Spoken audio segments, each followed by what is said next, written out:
Okay, we're back. This is ridiculous. In the first episode, I mentioned how quickly time was flying. Raymond's. We're back. I'm really excited to be here and really grateful. I'm really grateful for this opportunity. And for those of you who are listening and tuning in and the followers to come, like, share, all this good stuff, subscribe, yada, yada, yada. So I do a lot of training and facilitation. I'm a motivational speaker and a life coach and a corporate coach. And I find in a lot of my conversations, my life experiences in workshops, in dealing with people, I'm assailed by this idea and reality that I describe as Jamaica being a nation in trauma, but we're acting like we're not.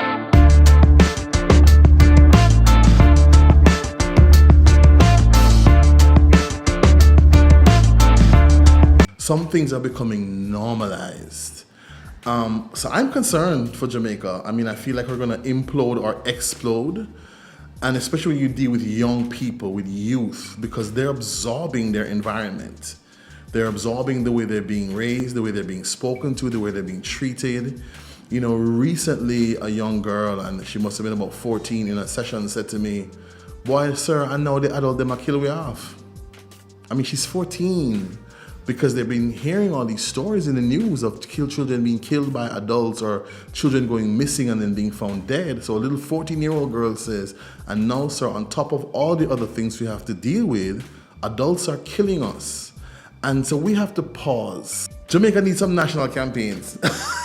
We have a few major problems. One of them is crime, corruption, violence, but the other is, for me, parenting. It really is a thing. When you talk to young people, and some of the youngest to older kids, they are mimicking and mirroring what they see. How do we deal with conflict? How do we resolve conflict? How do we speak to each other? What is acceptable behavior? There's a generation of young people who don't know the concept of respecting elders. I had a situation when I taught in a high school where a young lady was really rude to me in a class, and I really rocks her up, and she said, "Sir, what I do?" And I was like, "You're gonna stand there and act like you don't know what you did?" And she started to cry. So I said, "You know what, when class is finished, come talk to me." And I met with her after class, and when I was going through the situation, she said, "But sir, that's how I talk to my mother." She did not know she was being rude. And I never had a problem with that child after that. She actually she's like a tone monitor. She said, "Oh no, that tone doesn't sound right." And one of the boys in the class said, "Yeah, tone police?" And she said, "Yes." She said, "Actually, I like that title. Sir, can I be the tone police of the class?" But based on how her mother allowed her to speak to her, she did not know that to speak to an adult like that could be deemed as disrespectful. So a lesson I've learned from being a teacher and working with youth is sometimes things that we take offense at, things that we say, "Oh, they must know." Some of these children do not know. They don't. It's not their norm. It's not in their reality. So what is trauma? So it's described as a deeply distressing or disturbing experience, emotional shock following a stressful event, and sometimes leads to long-term neurosis. Medically, it's also used to describe like a physical injury. So you have trauma to the skin, your arm, the trauma when your arm is severed from your body. And then we hear this term PTSD, so post-traumatic stress disorder. And that's a persistent mental and emotional stress occurring as a result of injury or severe psychological shock. With the Tivoli incursion, there's a lot of talk about almost all of those young people who went through that situation never got any counseling or therapy. Never. Still haven't. So they're in society now, and some of them will be now like 25, 30, carrying that trauma with them. Carrying the trauma of dead bodies next door to their house, their cousins and uncles who were shot. They're carrying that with them. They did not get any therapy, no counseling, didn't get a chance to deprogram. Recently, the teachers who was killed at Vauxhall, and as a colleague of mine, Carl Samuels, and a colleague, the school opened on the Monday. Now, I don't know who thought that was a good idea. That a teacher and another member of staff get shot at the school gate on Saturday night, and the school opens like normal on Monday. I would have said at least close the school on Monday, do some prep and thing, and then you open back on Tuesday, maybe even Wednesday. But we are normalizing this sense of these awful things happen. There's blood drowning us, and we're pushing through. So when I hear people saying, Lord, Jamaica gone to the dogs. No, Jamaica's gone to us.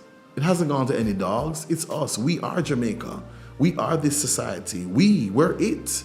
So the stuff that's happening, it's us. We've been sowing it. We've been ignoring it.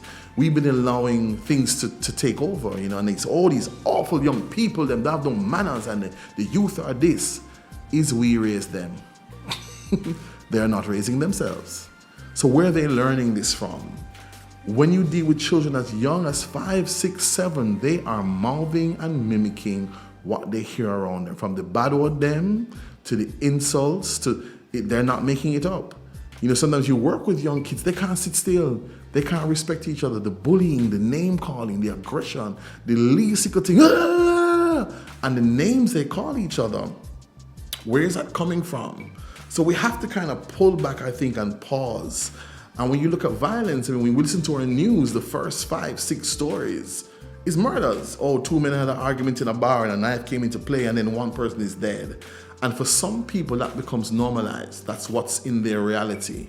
Even the way we now, go on social media and something awful happens and we get a terrible video of somebody in pain, in trauma. Recently, that gentleman at the gas station fire, people kept circulating that picture even after he had died.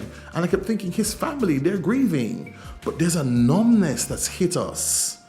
And the social media stuff is not just Jamaica, but I think it's in the world. But my thing is, before you forward it, what's the point of forwarding this? And sometimes we're re-traumatizing somebody by sending this video to somebody else and say, oh, you see this? So what do?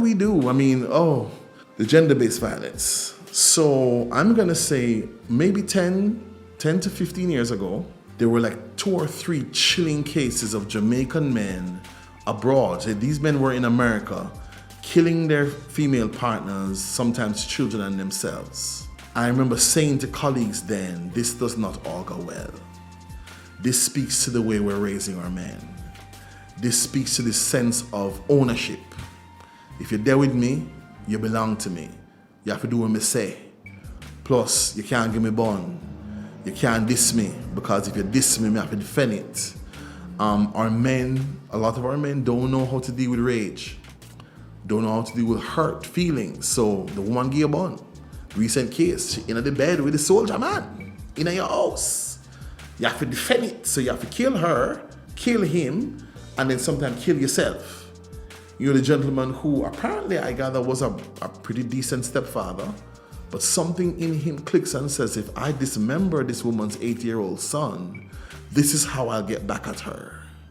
We have to pause and recognize that we're raising a lot of flawed, broken, damaged men who don't have the emotional intelligence or vocabulary to say, I'm hurt, to say, she mashed me up. A lot of the cases, the gentleman who killed his partner at Merle Grove, the correctional officer, he was abusing her for years, physically and otherwise, and she moved out.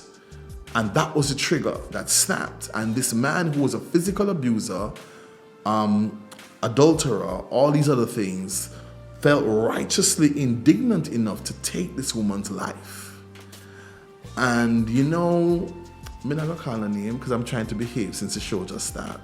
But we have some people in power and authority who come out and say, oh, ladies, if you find yourselves in a dangerous situation in a relationship, seek help. From where? From which part? Where? Who is helping? The police take it as a joke.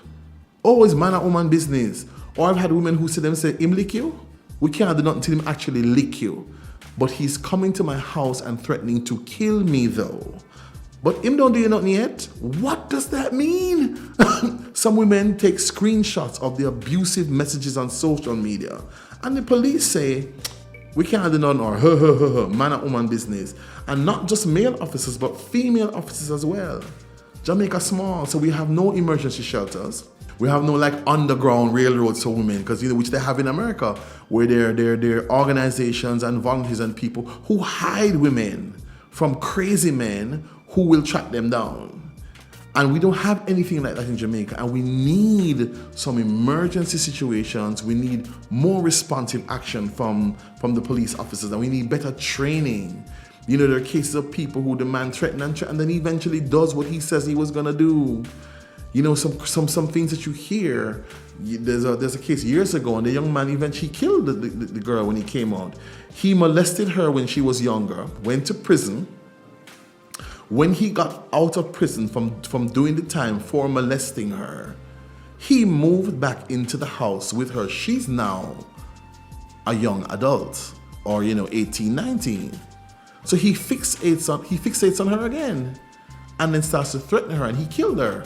And I remember, if you remember the case, when the police came, he was acting like a wild animal. He wouldn't let them touch her, doesn't know how to process. You send him back into the environment with her, probably very little counseling. And why would you send him back into the house with the child he molested? So some things that we just don't process well, don't think through.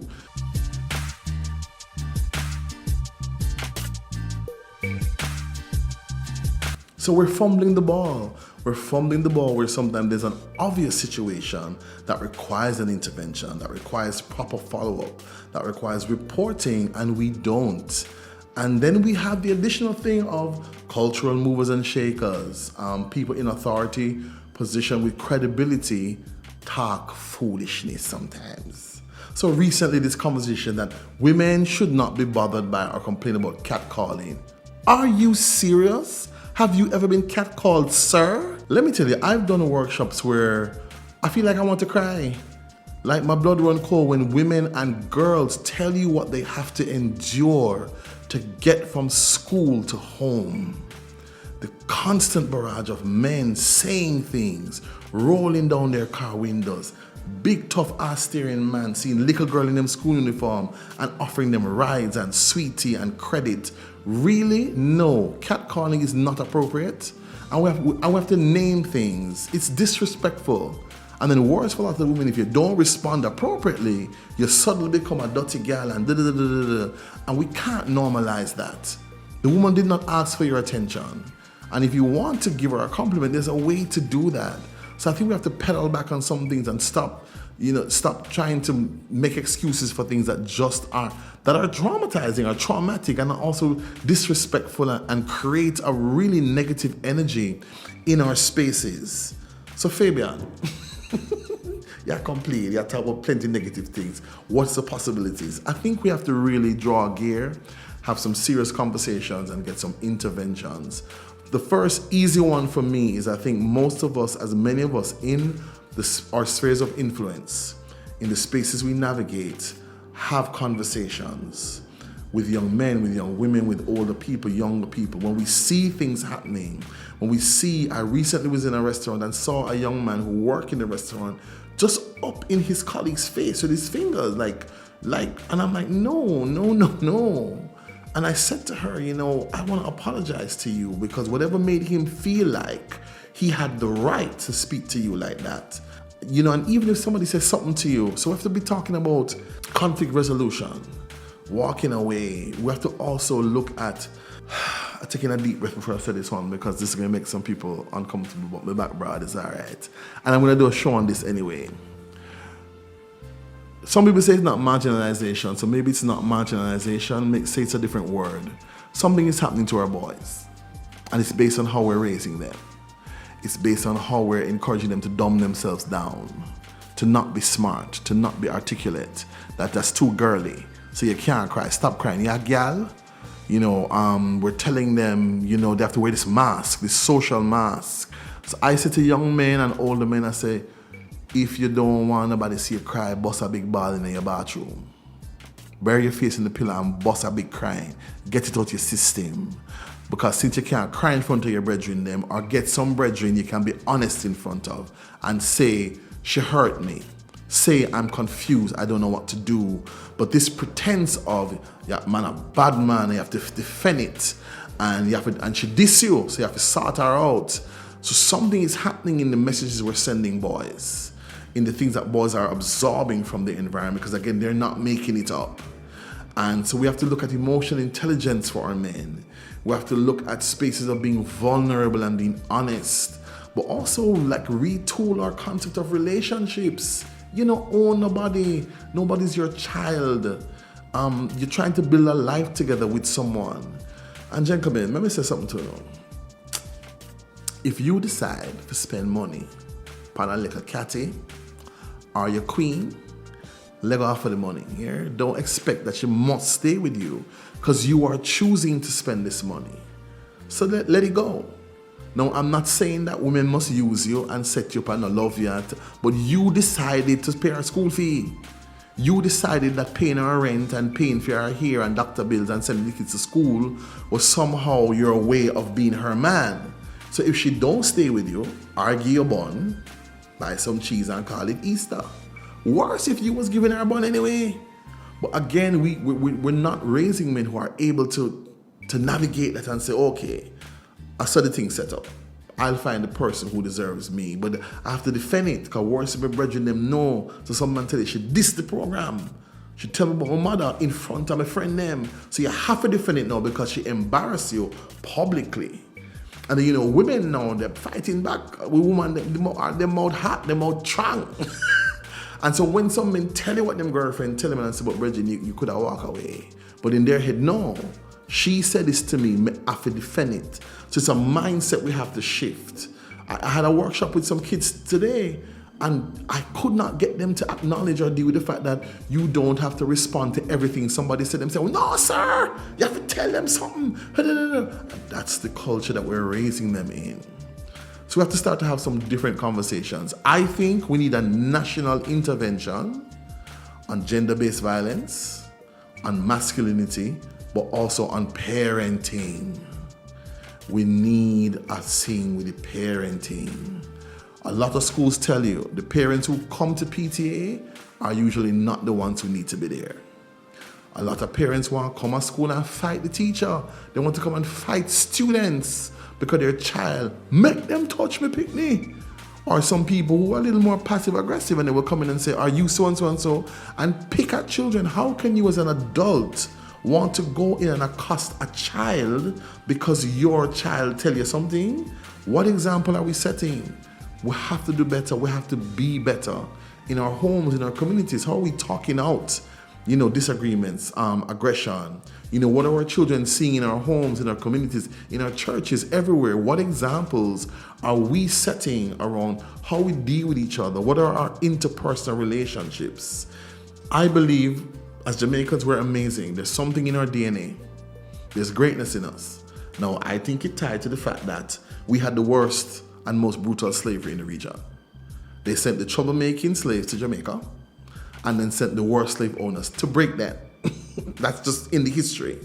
But there's something in us that says, no, you will not break us. We look at what we tell about. Jamaica's a dot on the map, people. A literal dot on the map. Why does the whole world know about us? Because it's in our DNA. If we sort out this other stuff, can you imagine if we channel this negative energy, this trauma into other things? So boy, Jamaica, we have to pause. I think we have to pause and have some honest conversations. Practical. It's not a bag of talk. It's what are we doing in the trenches, on the ground where we can? What kind of national funding can we get for some targeted things? We probably even need a program on good manners. People push past you, step on your toe, they're not saying sorry. And for some of our young people, that's not their reality in their homes and community. Nobody says, excuse me. Them LBO to the way, so that's what they know. It's teaching in high school that taught me that, you're going up the stairs with kids, they might push past you. And some of them, when you say, you push with them, say, oh, sorry. That's when it occurs to them because that's not their norm. It's not a them thing, it's a us thing. Because as I said before, we are Jamaica. This society is us. So we have to heal, we have to nurture, we have to pause. We can't stop pretend. We have to stop pretending that we're not in crisis because we are. And as I said, my worry is we're going to implode or explode. We are too amazing a nation, too beautiful a people to surrender to that. We have to create some spaces for real talk, real change, real healing, real interventions that are sustainable and have continuity, not just a one-off thing and we pat ourselves on the shoulder and tick off that we spent X amount of US dollars. No, what's the follow-up? How are we connecting the dots? So I know episode 2 was heavy. I make no apologies, because sometimes Fabian Seh going to be like that. But we'll be back. We have some things coming up. We're going to be talking about the school system, Jamaican food and culture, some of my favorite musicians and artists. Yeah, so it's not always going to be this heavy, but I make no apology for the heaviness. Big up yourself, bless up yourself, have an awesome and amazing life. Peace.